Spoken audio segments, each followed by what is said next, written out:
Doctor Mohammad Yunus ক্ষমতা ছাড়ার সাথে সাথে গ্রেফতার হয়ে যাবেন এবং তারপর বাকি জীবনভর এদের আসলে কি ধরনের নির্যাতন, কি ধরনের মামলা হামলা, কি ধরনের পতন এদেরকে সামাল দিতে হবে তা আসলে কেউই এখন নিশ্চিত করে বলতে পারছেন না। সবার চোখ এখন যমুনার দিকে কি হচ্ছে সেখানে, এবং আজকেই একটি ফয়সালা হবে, আজ রাতের মধ্যে ফয়সালা হবে। এইভাবে 1/11 কে আবার ফিরে আসছে সাবেক সেনাপ্রধান জনাব ইকবাল করিম ভুইয়া। তিনি একটি স্ট্যাটাস দিয়েছেন, দেন অনেকের কাছে এই বিষয়গুলো নিয়ে কৌতূহল তৈরি হয়েছে। ওনার কাছে কি এরকম কোনো তথ্য আছে যে সেনাবাহিনীতে কোনো একটা পরিকল্পনা চলছে, কোনো একটা কুয়ের ঘটনা চলতেছে, যে কোনো সময় যে কোনো কিছু ঘটতে পারে? প্রধান উপদেষ্টা তার পদ থেকে পদত্যাগ করছেন কিনা সেটা নিয়েও বেশ ধূম্রজালের সৃষ্টি হয়েছে। উপদেষ্টাদের মধ্য থেকে যে বক্তব্য। সুপ্রিয় দর্শক, আসসালামু আলাইকুম, আশা করছি সবাই ভালো আছেন। দর্শক, ইতিমধ্যে খুব একটি গুরুত্বপূর্ণ নিউজ আপডেট নিয়ে হাজির হয়েছি। দর্শক, আমাদের ভিডিওর প্রথম অংশ থেকে বুঝতে পেরেছেন। দর্শক, এ বিষয় নিয়ে আমি আর বেশি কথা বলবো না, চলুন দেখে আসি আজকে সেই কাঙ্ক্ষিত ভিডিওটি। তবে তার আগে আপনি যদি আমাদের ইউটিউব চ্যানেল নতুন হয়ে থাকেন, অবশ্যই চ্যানেল সাবস্ক্রাইব করে রাখুন। যারা এখনো ভিডিওতে লাইক দেননি, একটি করে লাইক দিয়ে ধারাবাহিকভাবে সম্পূর্ণ ভিডিওর আলোচনা দেখে আসি। তারপরে আমি কথা বলছি ভিডিও সম্পর্কে। সামরিক বাহিনীকে আপনার অনেকটা দায়ী করার চেষ্টা চলছে। এনসিপি নেতাদের বক্তব্য, আরো বেশ কয়েকজন নেতার বক্তব্য আপনি দেখবেন ঘুরে ফিরে বলতেছে যে বিএনপি এবং সামরিক বাহিনী দায়ী, রাজনীতিবিদ এবং সামরিক বাহিনী দায়ী ডক্টর ইউনূসের পদত্যাগের জন্য। তো এরই মাঝখানে আবার আলোচনা উঠে আসছে যে 1/11 কে আবার ফিরে আসছে, আর এই বিষয়টাকে আরো বেশি মানুষের কাছে ধরেন ফোকাসেবল ইস্যু তৈরি করেছে যখন আমাদের সাবেক সেনাপ্রধান জনাব ইকবাল করিম ভুইয়া তিনি একটি স্ট্যাটাস দিয়েছেন, দেন অনেকের কাছে এই বিষয়গুলো নিয়ে কৌতূহল তৈরি হয়েছে। সাবেক সেনাপ্রধান ইকবাল করিম ভুইয়া বলছেন 1/11 এর পুনরাবৃত্তি দেখতে চাই না, দেশের অপূরণীয় ক্ষতি হবে। নিজের ফেসবুক পেজে দেওয়া এক স্ট্যাটাসে তিনি লিখছেন, এরূপ অসাংবিধানিক কর্মকাণ্ডে সেনাবাহিনী অতীতে ব্যাপকভাবে ক্ষতিগ্রস্ত হয়েছে, নতুন করে আরো ভোগান্তি ডেকে আনা ঠিক হবে না। তিনি আসলে কিসের বেসিসে, কোন কথায় এই স্ট্যাটাসটা দিলেন? ওনার কাছে কি এরকম কোনো তথ্য আছে যে সেনাবাহিনীতে কোনো একটা পরিকল্পনা চলছে, কোনো একটা কুয়ের ঘটনা চলতেছে, যে কোনো সময় যে কোনো কিছু ঘটতে পারে? তবে সেনাবাহিনী বারবার, আমি গতকালকে নিউজটা দিয়েছি, জাতির উদ্দেশ্যে আরেকটা ব্রিফিং দেওয়া হয়েছে, একটা স্ট্যাটাসও দেওয়া হয়েছে যে সেনাবাহিনীর নামে ভুয়া পেজ টেজ খুলে জাতিকে বিভ্রান্ত করা, তারপর হচ্ছে নানান ধরনের মিথ্যাচার করা হচ্ছে সেনাবাহিনীর নামে। এগুলা সেনাবাহিনীর পক্ষ থেকে করা হচ্ছে না, এটা চক্র। তারা এই অপপ্রচারগুলো চালিয়ে সেনাবাহিনীর বিরুদ্ধে একটা জনমত তৈরি করার চেষ্টা করছে। এগুলো থেকে, এসব গুজব থেকে, বিভ্রান্তি থেকে দেশ এবং জাতিকে সাবধান থাকার কথা বলছেন। জেনারেল ওয়াকারুজ্জামানকে আমরা দীর্ঘ সময় যদি অবজারভেশন দেখি, ওনার কথাবার্তাগুলোতে মানে ক্ষমতা গ্রহণের ইচ্ছা, চেষ্টা আমার কাছে ব্যক্তিগতভাবে আমার কাছে ফিল হয় নাই। এখন আপনার পয়েন্ট অফ ভিউ আপনি কি ভাবছেন?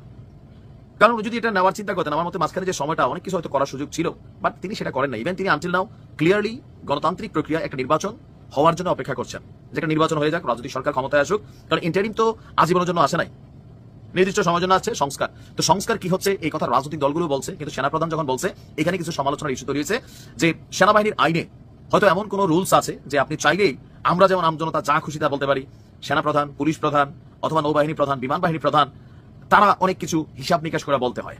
তো সেই জায়গাতে তিনি যেই কথাগুলো বলেছেন, ওই যে কেউ বলছেন যে সামরিক যেই কিছু রুলস আছে ওনার যে জায়গা থেকে, যে উনি কি বলতে পারেন, কতটুকু বলতে পারেন, কারণ আমার কথায় কি আসে যায়, কিন্তু সেনাপ্রধানের একটা কথায় দেশে বহুত কিছু করতে পারে।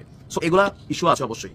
তো ওরকম জায়গা থেকে ওনার এই বক্তব্যগুলোকে অনেকে ভাবছেন যে এটা মানে উনি ওনার জায়গার যে পদের যেই রুলস গুলো সেগুলোকে তিনি ভঙ্গ করেছেন। তবে তিনি কিন্তু বারবার বলছেন যে ক্ষমতা গ্রহণের ইচ্ছা নাই, তিনি সুন্দরভাবে একটা নির্বাচনের পর ওনারও রিটায়ারমেন্টের টাইম হয়ে আসছে, তো তিনিও সেখান থেকে অবসর চান। এখন দিন শেষে আমাদের সাবেক সেনাপ্রধান, এনসিপির নেতাকর্মীরা, আরো বেশ কয়েকটা রাজনৈতিক দলের বক্তব্যে, তবে বিএনপির কোনো বক্তব্যে আমরা এই স্পষ্টতা বা এই ধরনের মেসেজ ফিল করি নাই যে সেনাবাহিনী ক্ষমতা টেক ওভার করবে। বরঞ্চ সেনাবাহিনী বিএনপিকে একসাথে মিলাই ফেলতেছে এনসিপি। অনেক ক্ষেত্রে বিভিন্ন নেতাদের বক্তব্য এরকমই মনে হচ্ছে। আবার এই ভারতের প্রেসক্রিপশনে সেনাবাহিনী চলতেছে, এগুলো আসলে সেনাবাহিনীর জন্য আমি মনে করি এগুলো একটা লজ্জাজনক চ্যাপ্টার তৈরি করার একটা অপচেষ্টা। বাংলাদেশের সেনাবাহিনী বা বাংলাদেশের কথাই তো চলবে নিশ্চয়ই, আর ভেতরের খবর তো আমরা জানি না। এখন যারা জানান তারাই কতটুকু জানেন সেটাও মাঝে মাঝে চিন্তা হয় যে এত যদি হয় তাহলে মানে একটা রাষ্ট্র কেমনি চলতেছে তাইলে।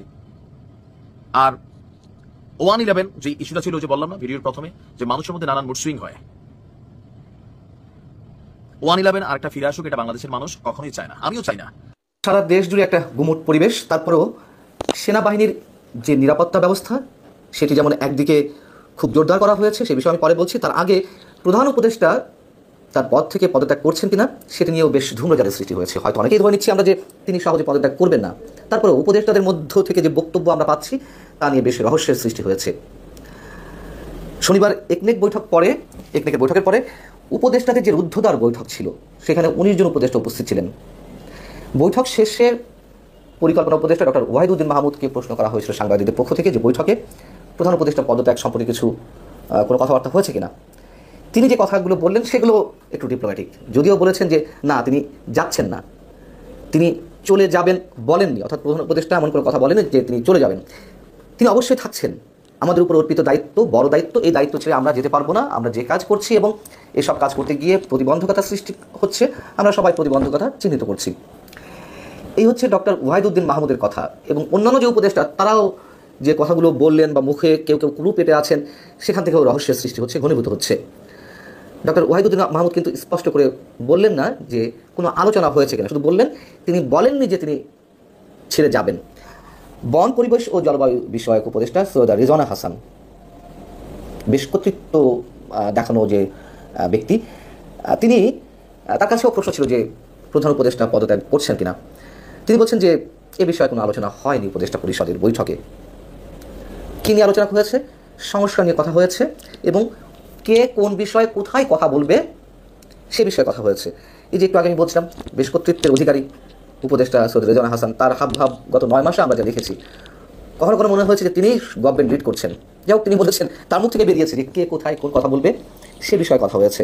উপদেষ্টা আলী ইমাম মজুমদার, তিনি মুখে কুলু পেটেছিলেন সাংবাদিকদের প্রশ্ন জবাবে। তিনি বলেছেন যে আমি কিছু বলতে পারছি না। আসিফ মাহমুদ সজীব ভুইয়া এবং পররাষ্ট্র উপদেষ্টা তৌহিদ হোসেন, তাদের কাছেও জিজ্ঞাসা করা হয়েছিল প্রধান উপদেষ্টা তার পদত্যাগ করা বা না করা নিয়ে কিছু বলেছেন কিনা, অথবা উপদেষ্টা পরিষদে কোনো আলোচনা হয়েছে কিনা। আলী ইমাম মজুমদার তো তাও তো একটা লাইন উল্লেখ করেছেন যে আমি কিছু বলতে পারছি না, আর তারা দুজন কোনো কথাই বের করেননি। এখন বৈঠকে উপদেষ্টাদের বাইরে আর কাউকে রাখা হয়নি। একটি বৈঠক ছিল, সেখানে যারা সচিব পর্যায়ে যা ছিলেন, মন্ত্রিপরিষদ সচিব, পরিকল্পনা সচিব এবং সরকারি অন্যান্য কর্মকর্তা, তারা সবাই যখন একে একে বেরিয়ে গেলেন, তখন রুদ্ধদ্বার বৈঠকটি অনুষ্ঠিত হলো। এদিকে বিকাল 5টার পরে একটি বিবৃতি দেওয়া হয়েছে উপদেষ্টা পরিষদের পক্ষ থেকে। এই প্রথম এক্সাম্পল সৃষ্টি করা হলো সম্ভবত গত 9.5 মাসে উপদেষ্টা পরিষদের পক্ষ থেকে বিবৃতি। এর আগে আমরা কি দেখেছি প্রেস উইং থেকে বিবৃতি প্রধান উপদেষ্টার। কখনো কখনো প্রধান উপদেষ্টার দায়িত্ব পালন করেছেন মিস্টার শফিকুল আলম, প্রধান উপদেষ্টা প্রেস সচিব।